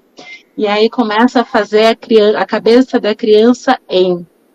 Não, mas porque, olha, esse aqui é mais bonito. Então você já está distorcendo a visão, o desejo da criança em gostar de algo diferente, né? Você vai com todo o seu convencimento falar, olha, esse aqui é mais bonito, porque tal cor é mais legal, porque a sua avó vai achar mais bonito, porque todo mundo gosta mais desse. Então você vai dissolvendo a ideia de ter pensamentos também que divergem, escolhas que divergem, ser uma coisa natural, sabe? Poxa. E aí você vai ensinando para a criança que é legal o que todo mundo gosta. Então, assim, se ela vê que ela vai trazer alguma coisa e aquilo não vai ser bem aceito, pô, não é legal. Né? Então, aí você vai cortando a sua autenticidade e, como reflexo, você também vai tentar podar a autenticidade da outra pessoa. E não de uma forma proposital, né? Você acaba fazendo isso, e eu já fiz isso, você está falando isso, eu tô lembrando às vezes né? Eu convenci alguma pessoa de algo que era mais legal porque todo mundo ia gostar, né? Ninguém tá isento disso. Mas de uma forma não proposital você acaba perpetuando essa ideia. E olha só a repercussão, cara, levar essa ideia de tem que ser homogêneo. Eu não posso permitir o diferente, porque o mais legal é o jeito que eu vejo. Num tênis, na compra do tênis. E sabe que eu acho que tem uma coisa a mais também, que não só essa questão do homogêneo, mas assim, nós seres humanos, a gente é seduzido por... A gente meio que precisa que haja um oposto para nós vermos que esse oposto de nós é o mal, entendeu? A gente precisa de precisa de composição, por isso tem rivalidade de time, rivalidade de política, que é sempre polarizado. É sempre Corinthians e Palmeiras, é sempre Lula e Bolsonaro, é sempre rock, pagode, sertanejo, entendeu? Parece que a gente precisa, parece que é natural nosso, a gente tem que fazer um raciocínio ativo para não se deixar, para não cair nessa, que a gente acaba caindo. E nisso eu vou trazer um rolê que é de outra brisa, mas eu já vou puxar esse pedacinho, que é a ideia do inimigo em comum. Não sei se vocês já ouviram falar disso, ou já estudaram no marketing, no branding. Tem um nome estranho. A ideia é que quando você está buscando criar uma conexão com o seu público, por exemplo, você bata no seu inimigo em comum, feio, feio, feio. Não é legal isso. E daí nisso você cria uma conexão, né? Nos relacionamentos, isso a gente chama de triangulação, de que é você criar uma conexão com uma pessoa porque você está falando mal do outro que ela não gosta. E no falar mal da pessoa que ela não gosta, você se aproxima mais daquela pessoa, né? E tudo isso funciona muito. Às vezes eu fico analisando post ou o engajamento de alguma coisa, um texto, né, de alguma mídia social ou de um vídeo, ou o que seja. E, cara, esses são os que mais geram proximidade entre as pessoas. Bater no inimigo em comum. Não é falar do legal, não é falar do bonito, não é ir pro, nossa, olha que legal, vamos fazer assim que esse jeito aqui dá mais certo. Não. Isso ninguém está interessado. Tá todo mundo querendo atacar o inimigo. Né? Odiar as mesmas coisas traz uma conexão maravilhoso. Imparável. Se você quer manipular alguém, essa é a melhor forma. Odeio a força do ódio, ela une. Ela une. Pois é. Tem o Pondé fala uma coisa muito engraçada. Tipo assim, existe uma coisa é você amar a pessoa e a pessoa não te amar de volta. É muito ruim, mas faz parte da vida. Agora, uma traição imperdoável é você odiar a pessoa e a pessoa não te odiar de volta. Aí é um absurdo. Não. Isso é uma baixaria que não se faz com ninguém. Acho doido. Porque é bem engraçado, porque é meio verdade mesmo, sabe? Você vê isso demais. É verdade. Como assim você não me odeia? E uma retribuição de ódio não se nega a ninguém. Pessoa de ódio, boa. E eu trouxe esse ponto exatamente porque você falou o quanto a gente precisa estar consciente disso, né? É uma coisa tão natural, tão nata, que se você não tem essa consciência, você sai adiando gratuitamente por aí, né? E mesmo a consciência, eu acho que a consciência é um melhor esforço, uma melhor defesa que a gente pode ter, porque ser humano tem isso. Então a gente eventualmente acaba caindo conscientemente. Pelo menos melhor que a gente faz. Eu faço isso de propósito. E se você reconhece que você tem isso, pelo menos você consegue driblar isso muito mais, né? Você consegue evitar isso muito mais. Se você tem certeza de que você não vai ser afetado por isso, aí... E não necessariamente evitar, porque eu também hoje aprendi a não vilanizar o ódio, ou a braveza, ou sei lá o nome que você quiser dar. Porque daí vai ter gente que vai querer diferenciar, né, as emoções. Gratiluz. Né? Não, eu acho que é uma mecânica muito valorosa e eu coloco na minha prática de vida, é conseguir separar os sentimentos que as ações do outro provocam em mim dos sentimentos que eu necessariamente preciso ficar nutrindo pro outro, ou rotulá-lo como um outro que é só isso. Então, assim, fulano me traz um sentimento que não é legal, não gosto da postura, não gosto das atitudes, eu vou falar mal mesmo. Não vou sair jogando em praça pública, mas, por exemplo, vou mandar uma mensagem para Dai falando, puta que eu pariu. Não para de falar. Isso é coisa que se passa, se age assim, meu Deus, mas blá, blá, blá, blá, blá. Mas não necessariamente esse meu pequeno discurso de ódio momentâneo, ele está querendo comunicar, e obviamente eu só consigo agir dessa forma com pessoas que estão entendendo que eu estou agindo dessa forma. Para também não levar uma dinâmica de conexão baseada a ódio. Mas eu ver que a atitude de uma pessoa, tendo ela realmente muito ruim ou não, ou apenas seja uma atitude que me incomode muito, não me faz necessariamente nutrir sentimentos eternos sobre essa pessoa e carregar um sentimento ruim comigo, ou rotulá-la de uma pessoa do qual eu conheço uma face que me irrita. Eu, pelo contrário, até geralmente falo, talvez fulano seja legal para trocar ideia sobre tal coisa, mas para tal coisa para mim não dá, pelo menos não dessa forma, sabe? Eu acho que é muito importante a gente sempre estar lembrando que somos seres complexos, né? Talvez eu vi um meme, eu acho que eu achei muito engraçado hoje, assim, que eu acho muito bacana, que de repente muita gente não gosta de mim porque não entendeu o conceito. E talvez eu não goste de muita gente porque eu não entendi o conceito. Ou talvez eu conheça apenas uma face que realmente não me agrade, ou me traga alguma coisa que seja desagradável, e não necessariamente, às vezes, é tão desagradável assim, mas essa pessoa talvez consiga tirar o pior de mim. E aí que tá, né? Quando a pessoa, isso em dado período, eu conheci uma ou duas pessoas na minha vida que eu realmente virei para mim e disse, eu devo muito aprender com o que essa pessoa me causa. Essa pessoa agiu de forma muito cuzona? Sim. Mas não é sobre o quão cuzona essa pessoa foi. É que em algum ou outro momento da minha vida, essa pessoa conseguiu tirar o pior de mim. E aí entra dentro de um lugar que, para mim, é de um descontrole do meu próprio eu. Então eu tenho que observar. Porque se você se deixa levar pelo que o outro faz de forma descontrolada, você já não está em si. Você perde a noção do seu próprio enredo.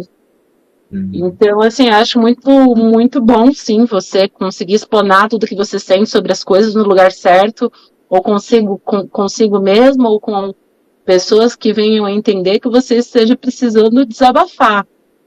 mas saber aonde cada coisinha deve ser guardada, aonde seja despejado, o que merece ser reciclado, o que merece ir para o lixo direto, o que precisa ser revisto, o que precisa colocar para a lavanderia, é muito importante para a gente não sair carregando o mundo nas costas também, em coisas que talvez sejam completamente insignificantes.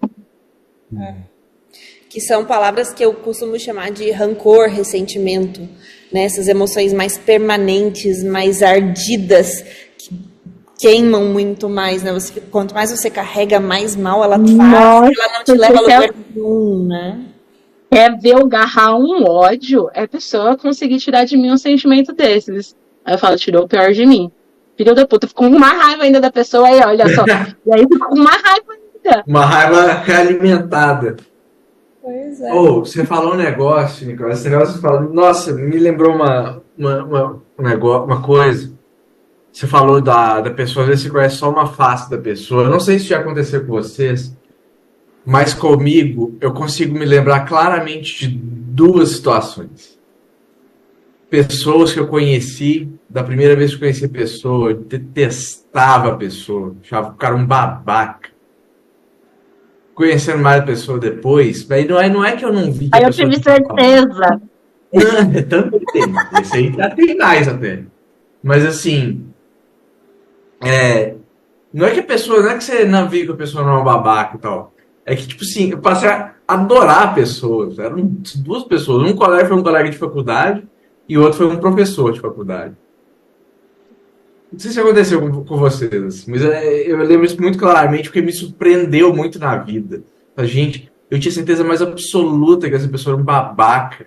Aí eu tô vendo aqui, eu sou obrigado a admitir pra mim mesmo que essa pessoa é super bacana. O que ela tem feito aqui agora, o que ela tá fazendo é super bacana. Eu sou obrigado a jogar isso na minha própria cara, entendeu?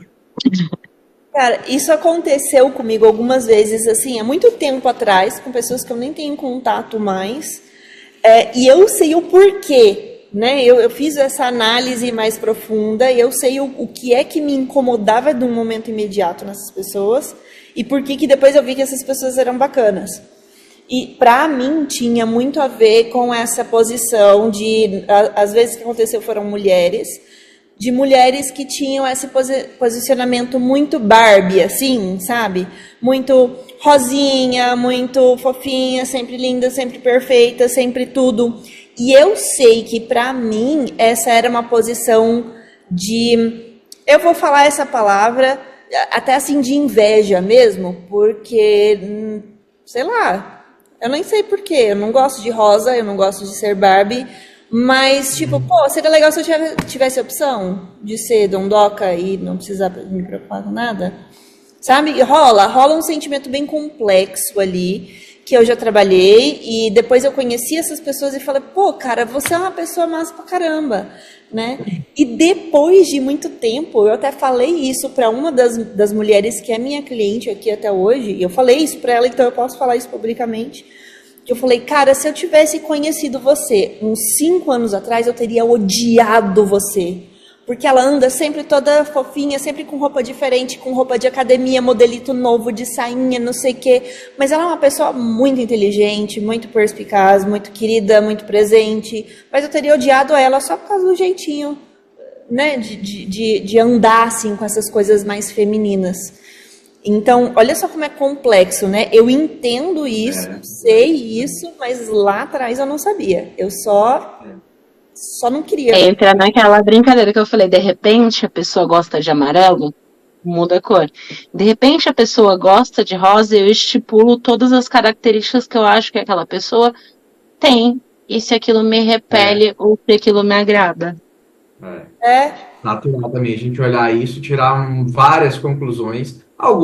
Muitas delas vão ser certas também, né? Mas várias também vão estar erradas. Mas tá, por que repele? Eu sei que tem uma coisa que pode ter influenciado, e eu também já falei isso pra minha mãe, que é porque minha mãe vivia falando que ela não gostava de rosa. Eu lembro que de criança ela falava rosa não gosto de rosa, não quero rosa, nada vermelho. Então eu não sei se isso influenciou, sabe? Aquela coisa do eu não gosto de rosa, mas eu não gosto de rosa porque minha mãe não gosta de rosa. Eu nem sei porque a gente tá odiando rosa, mas não estamos odiando rosa.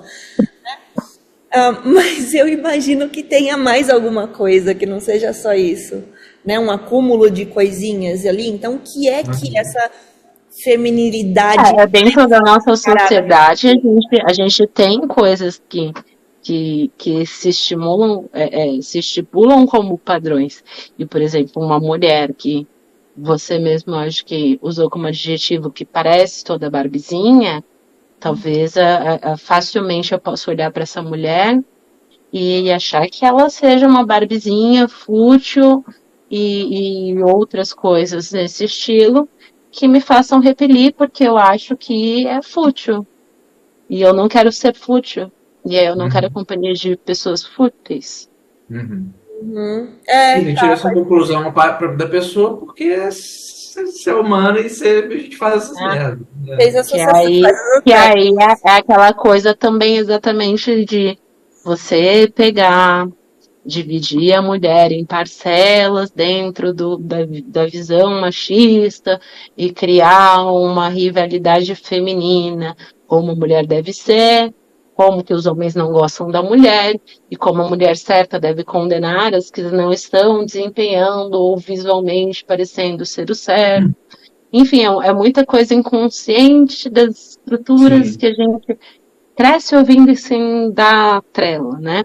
Eu tinha essa mesma sensação sobre certos tipos de mulheres, e para mim era muito nesse lugar de crescer com meninas que são mais femininas, elas não gostam de certas coisas, elas não têm interesse por certas coisas que eu tenho, que são que parece que com os meninos tem mais interesse, então vou repelir certos perfis de mulheres para me relacionar. Na verdade, eu acho que quando isso já começou de uma forma tão forte que eu realmente já era uma menina que se relacionava mais com amizades masculinas, porque não tinha um perfil de menina que eu falava, não, a menina vai ser fútil. Todo tipo de menina era muito bonequinha para mim, né?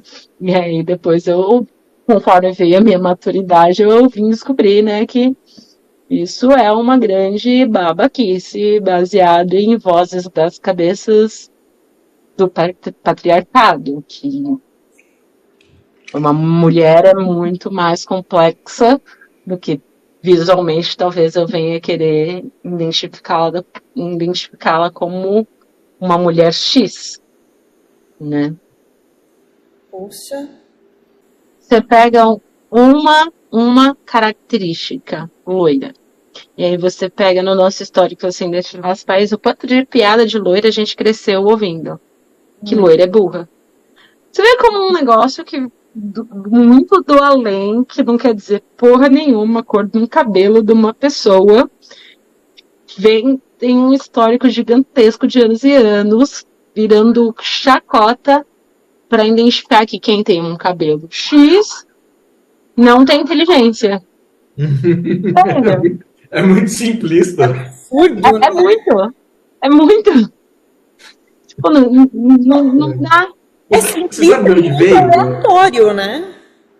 Então, olha, se você tem uma pinta nas costas marrom, você não sei o que, sabe? Que nem essas coisas que você vê de que aparecem coisa de Facebook, Instagram, ou apareceu para mim esses dias. Porque no seu dedão tem a inicial da sua alma gêmea. Aí se você é loira, você é burra. A vela baixou? ou tem mais frutos dessa brisa? Só ficou uma coisinha aberta nas minhas anotações aqui, que é a ideia de ser em potencial, né? Sei lá, eu nem sei como discutir isso, mas essa é uma das coisas que o Aristóteles traz e que eu acho interessante, que eu já trabalhei em algumas coisas da minha vida e com algumas pessoas que eu trabalho. Você pode ser muitas coisas, mas você vai materializar isso com base na sua consciência, nas suas escolhas, nas repercussões e várias coisas ali, né?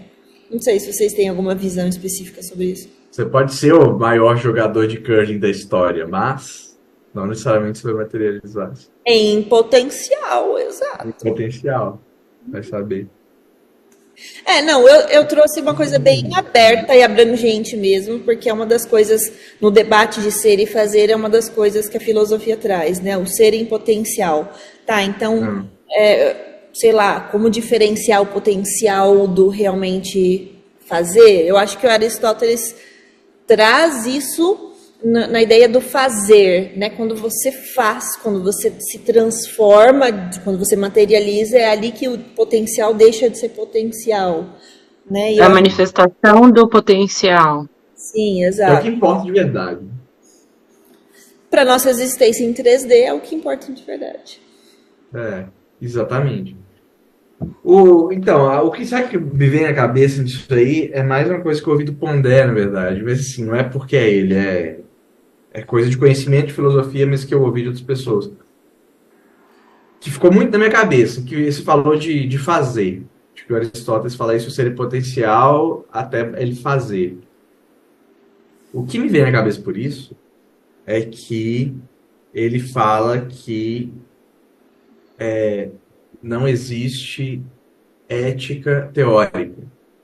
Então, para você ter ética, você tem que praticar a ética. Entendeu? Para você ser uma pessoa ética, é só praticando a ética. Então, por isso que me vê. Parece que tem alguma correlação forte esse negócio aí do Aristóteles com fazer, né? Que é essa brisa de o ser só é ao se manifestar como esse ser, né? Isso. E esse Você não pode ser uma coisa no campo no campo do ideal. Eita, uma moto.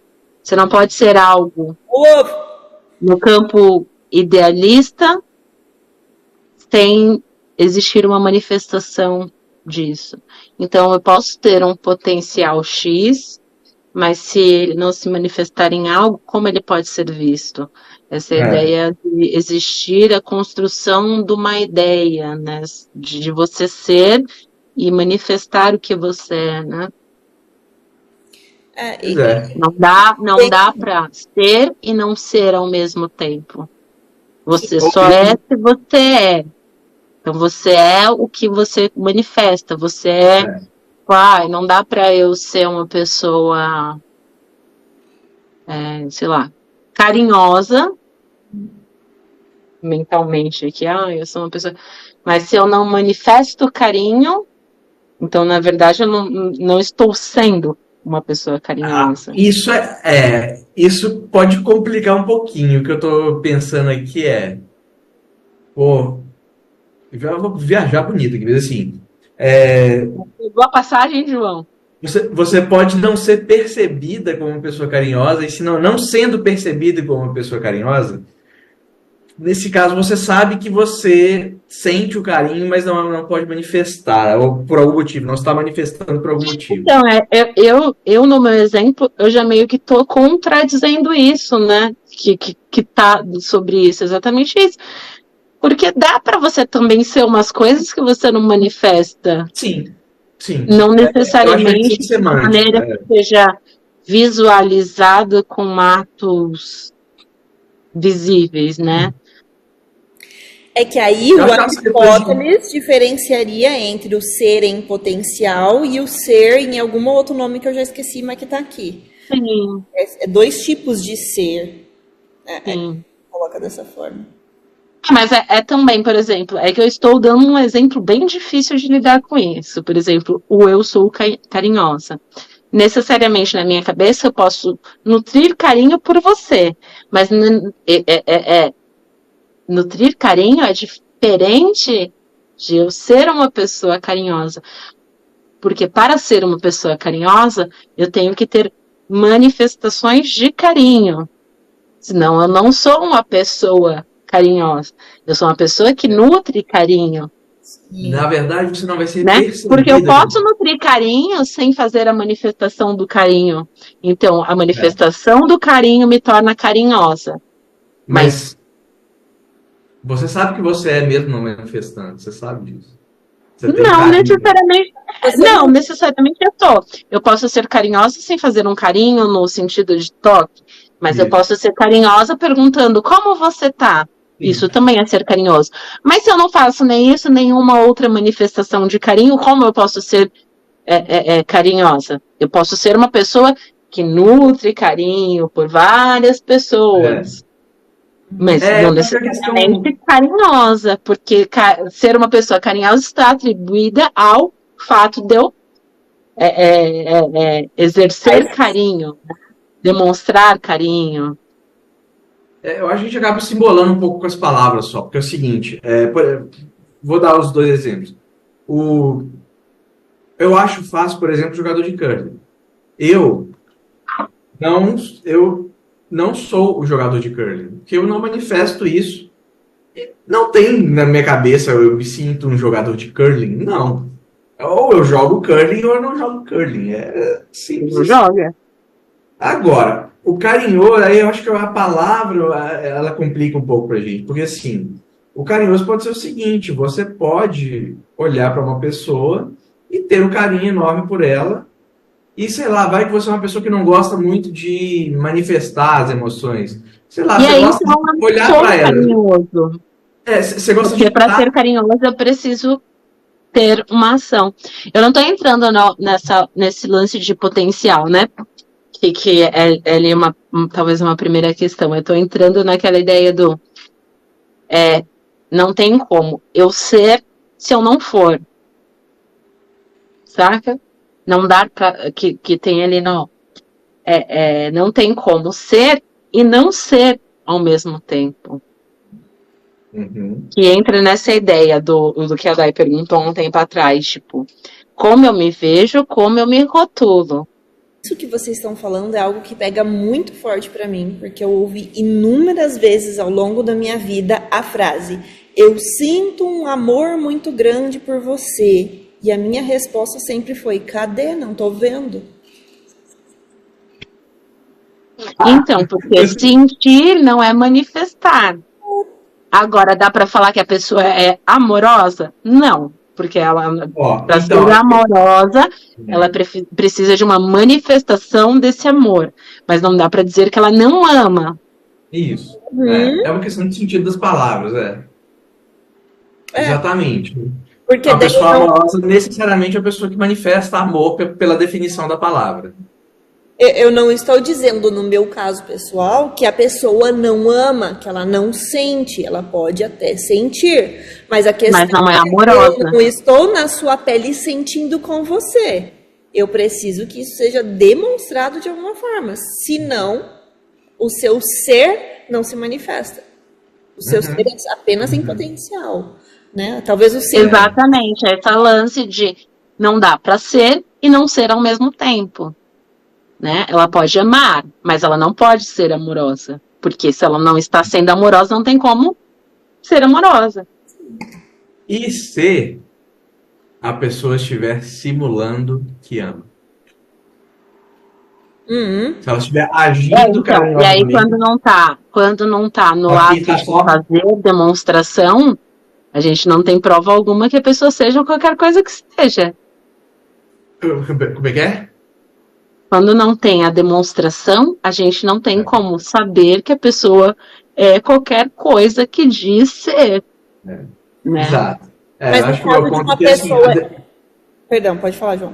Acho que meu ponto aqui é que a demonstração pode ser uma coisa mais complexa, né, do que a gente imagina. Porque, assim, a manifestação, primeiro que a pessoa pode se manifestar de uma forma que você não entende, manifestar carinho de uma forma que você não entende, ou ela pode, querendo te manipular, qualquer coisa, manifestar carinho sendo que ela não sente nada. Sim. Então, é possível também, né? Tem toda aquela história das linguagens do amor, que às vezes a pessoa está demonstrando carinho ou amor por meio de atos de serviço e você acha que ela não faz mais que obrigação fazendo aqueles atos de serviço, né? Uma coisa nesse sentido. Também tem a ideia de love bombing lá dos narcisistas, que eles vêm todos demonstrando, fazendo atos que poderiam ser interpretados como carinho, mas na verdade é com o intuito de manipular, de enganar de alguma forma, né? Não é uma coisa sincera, não é uma demonstração legítima de carinho. Então tem toda uma complexidade ali. Mas daí o narcisista, por exemplo, não é amoroso, é manipulador. O ser aqui só muda de figura, né? Quando ele manifesta essa demonstração de amor que não é legítima. Ou a pessoa que demonstra amor por meio de atos de serviço para uma pessoa que não entende isso, eu vejo que ela está sendo, sim, amorosa. E talvez também uma má comunicadora nesse sentido, né? E eu falo isso sem julgamento, mas no sentido de conseguir comunicar que aquele ato de serviço é uma forma de demonstrar amor para aquela pessoa. Ou talvez nem entender que essa seja uma questão. Não achar que isso... Então, é realmente muito um erro de leitura de comunicação, né, do ser humano. Porque a gente não é ensinado isso. E aí eu vou entrar num lugar muito fofinho, que existe um desenho que eu acho o máximo. Tem um episódio que fala sobre atos de amor, assim, né? Linguagem do amor. E aí o episódio inteiro se passa nas linguagens do amor dos personagens. E aí sempre que algum faz dessas linguagens de amor, toca uma musiquinha. E aí ela canta essa musiquinha com frequência. E ela me faz, sei lá, um desenho. E ela chega e fala, desenhar é a minha forma de dizer que eu te amo. Porque no desenho eles fazem isso, sei lá, fazer um bolo é a minha forma de dizer que eu te amo. E toca uma musiquinha. E aí eu achei muito incrível, né? Quão distante isso foi da nossa realidade na infância, aprender sobre atos de amor, sabe? Eu vejo minha filha de 5 anos, ela faz um bolo de massinha de brincadeirinha pra mim, e fazer o bolo de massinha é uma forma de dizer eu te amo. Ela fala isso? Então, eu acho uma falta de letramento muito grande na comunicação que a gente tem. Talvez não é sobre errado você expressar o seu carinho fazendo atos de... né? Ou qualquer outro tipo de coisa. O problema é que a gente não tem letramento para conseguir ter essa leitura dentro da comunicação, né? Sim. E nem para entender, muitas vezes, quando isso está sendo usado de forma equivocada pela gente. Eu vou dar um exemplo de uma pessoa com quem eu tive um relacionamento de amizade algum tempo atrás, e que essa pessoa demonstrava muito carinho por meio de palavras de afirmação. Só que, ao mesmo tempo que ela afirmava uma coisa, ela agia de forma não condizente com essa coisa que foi afirmada, que é a ideia do ser e não ser. Então, mas eu falei pra você o quanto eu gosto de você, tá? Você falou pra mim o quanto você gosta de mim, daí você foi lá e pisou na bola e fez isso e isso. Cara, agiu de forma completamente diferente do discurso. E eu sei que para essa pessoa, na cabeça dessa pessoa, estava tudo certo. Eu falei para você que eu gosto de você. Como pode você achar que não? Né? Mas falar não basta, né, meu amor? Tem que agir conforme o que se diz. Eu não diria nem que não basta, eu diria dizer, assim, é uma brisa que eu tenho, que eu aprendi na vida. Acho que muitas pessoas eventualmente aprendem isso. Cara, tipo assim, o que importa não é o que a pessoa fala, é o que a pessoa faz. A pessoa pode falar uma coisa e fazer absolutamente o contrário, 100% das vezes. E isso que você falou me leva a não enxergar palavras de afirmação como uma forma de amor.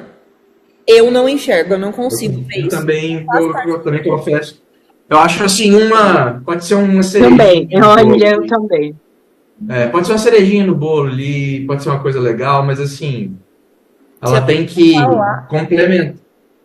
Ela tem que adornar as atitudes, só isso. Exatamente. E até entra na nossa conversa sobre o parabenizar pelo aniversário, né? Eu prefiro muito mais uma pessoa que está presente, consistentemente mostrando que ela é presente, que ela é amiga, ou que ela é parceira, e ela chega e manda um parabéns, feliz aniversário simples, do que uma pessoa que não demonstra nada disso por meio de atitudes, e daí chega com aquela mensagem linda, palavras maravilhosas, lisonjeando, Para mim, esse textão quer dizer nada. Na verdade, às vezes, eu até interpreto como uma afronta, como uma afronta. Tipo, como assim? Né? Como ousa vir mandar textão para mim? Eu não te vejo há 10 anos. Sai da minha Oh, nossa, concordo demais. Nossa. Isso é uma brisa que eu também aprendi muito, assim, eu já percebi que para mim faz muito mais sentido uma convivência boa e tal, tipo, simples e constante, do que uma coisa, sei lá, falar vultosa demais, assim, só que esporádica, sabe? Se a coisa é constante, ela dá muita constante mesmo que simples, ela te dá muito uma ideia de que é natural, de que é realmente de vontade própria. O parabéns com textão, meu Deus, chegou para o aniversário da pessoa chata do caralho, deixa eu mandar aqui um arco-íris de parabéns aí. Dá muito mais ideia, eu tô falando que vai ter que ser isso mesmo. Deixa eu mostrar para todo mundo como eu sou legal. Olha a mensagem linda que eu mandei para a fulana. Né? Eu leio muito isso nesse tipo de coisa. E a gente voltou aqui no início do rolê todinho, que é aquela ideia do não forçar, né? Do você ser espontâneo e isso te traz valor. É muito isso que a gente acabou de falar. E não daquela ideia de você ser porque deve ser, porque é uma convenção de que você deve mandar um parabéns, ou porque você deve fazer isso, comprar um presente, ou o que seja, ou falar 3 palavras, né? Eu te amo, ou que seja uma variação disso. Não é o ter que fazer, é o ser natural, né? Esse ser que é inevitável até, se você deixar ele rolar. Não verbal, né? Até pode ser verbal, mas é uma coisa que é tão fluida que não precisa seguir um script, né? Ou ele acontece naturalmente ou não acontece. E fazer sem estar acontecendo dá muito na cara. Nossa, demais. Meu Deus. Demais, meu Deus. É uma coisa que, pra mim, eu não consigo nem disfarçar o quanto na cara deu. Eu acho engraçado, eu acho muito curioso como é que tem gente que se sente super confortável fazendo isso. Não é? Assim, às vezes eu paro e penso, gente, como é que essa pessoa não percebe que tá dando na cara?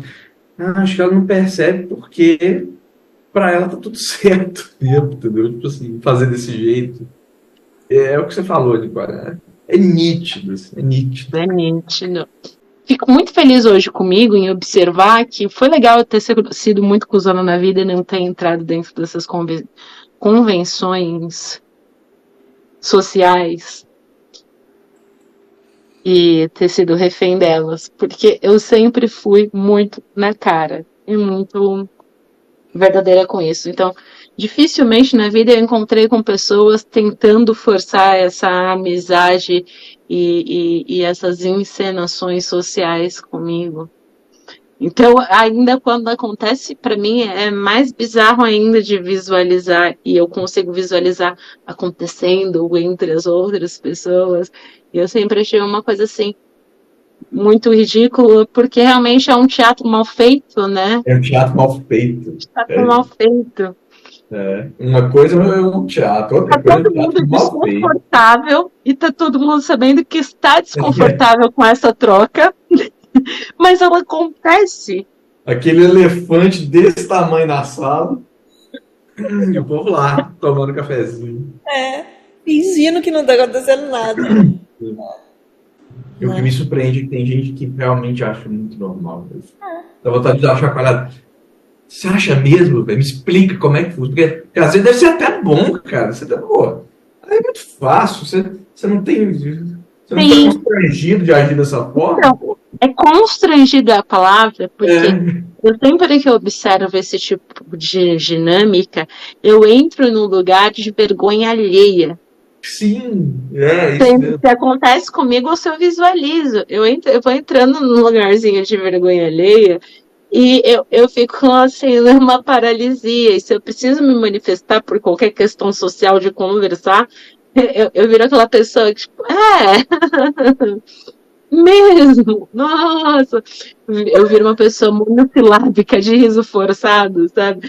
E eu acho que parece que realmente eu tô dentro de uma pegadinha dos anos 90, que tá todo mundo vendo. É isso mesmo. A câmera escondida. E eu sou uma atriz muito ruim, assim, eu falo, nossa, tipo, tá tudo errado, isso aqui não vai dar bilheteria. O que tá acontecendo com esse projeto, né? Cara, parece que você tá numa pegadinha. Essa analogia foi muito boa, né? Isso parece que você tá numa pegadinha. Essa foi assim, a comparação perfeita. É. Parece que é uma atuação absolutamente É um boa. projeto de baixo orçamento, É. com atores não capacitados. E tá todo mundo convencido ali, né? O roteiro, O engraçado é isso. a furo atrás de furo, não convence ninguém. O script está muito mal trabalhado, as falas não batem, está desconexo. Aí eu falo, gente, o público não vai ser convencido por isso, não é possível. Não, e assim, eu não sei como é que é o termo técnico, mas e a transmissão da emoção, né? Zero. Não precisa, eu já falei. Se eu falei, tá falado, eu não preciso transmitir. Deixa eu pegar um ventão de través aqui, que eu acho muito bizarro, um negócio que me pega muito. Eu acho que quem faz isso são as pessoas que, assim, que eu tenho mais raiva. Mitômanos. Já viu aquelas pessoas que falam as mentiras, assim?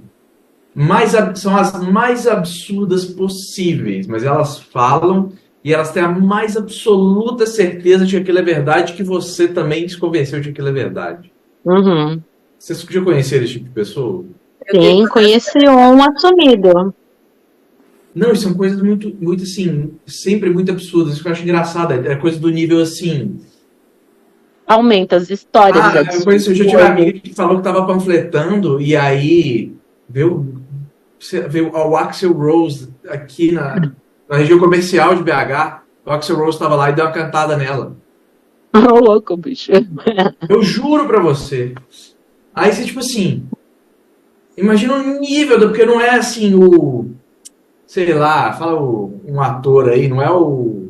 Ai, meu Deus, não tenho o nome de nenhum ator. O Alan Raymond foi lá e me deu ideia em cima de mim. Você pode até argumentar. Mas o Axl Rose, sabe? Tipo assim, o negócio é sempre no nível que é um absurdo, que é muito nítido, Olha, você tinha que ter inventado uma pessoa mais plausível. Dava até pra acreditar. Axl Rose, não dá pra acreditar. Cara, tipo assim, eu emendei essa brisa, porque eu acho, assim, o que eu vejo nessas pessoas é que a única forma delas fazerem isso é que elas têm que acreditar no que elas estão falando. Elas têm que acreditar piamente no que elas estão falando ali. Porque é tão absurdo, é tão inacreditável que a pessoa está fazendo aquilo, que eu não acho que tem cara de pau que faça aquilo. Eu acho que você tem que acreditar. Sei lá. E as pessoas que eu conheço que são convincentes, elas realmente se fazem acreditar ou acreditam porque tem alguma condição neurológica ali que as fazem acreditar. Ou alguma coisa do seu neurológico. E uma charge que eu vi, que eu achei fantástico, a tirinha que eu vi, que eu acho sensacional. Tipo assim, um cara falando com uma multidão. Porra, vocês não estão vendo que vocês estão sendo enganados? Aí um cara lá, porra, você não tá vendo que a gente gosta, pô? É isso. Galera, vamos finalizar com a nossa votação para a próxima brisa, que pode ser votada e depois mudada. A gente reserva os direitos a mudar a hora que a gente quiser. Discricionariedade, fala? A gente vota. O comitê brisante tem a discricionariedade para mudar o tema ao seu bel prazer. Está na Constituição brisenta. Constituição de 2024. Elaborada por ninguém, porque ela não está escrita. Ela é uma Constituição etérea, né? A gente inventa ela na hora mesmo. Nossa, que legal essa palavra, hein? Constituição etérea. Etérea, é uma coisa assim, tipo, factível, né? Um negócio convincente, eu curti. Então, as coisas que eu anotei a vida evolui por meio do sofrimento. Não lembro quem mandou essa brisa. E eu. João, e eu achava que era para ser de hoje. Essas brisas mais fantasmagóricas aí, foi eu que estudo. Então, Beleza. a vida evolui por meio do sofrimento. Sim, acabou a brisa. Não, tô brincando. Mas é meio que isso, né?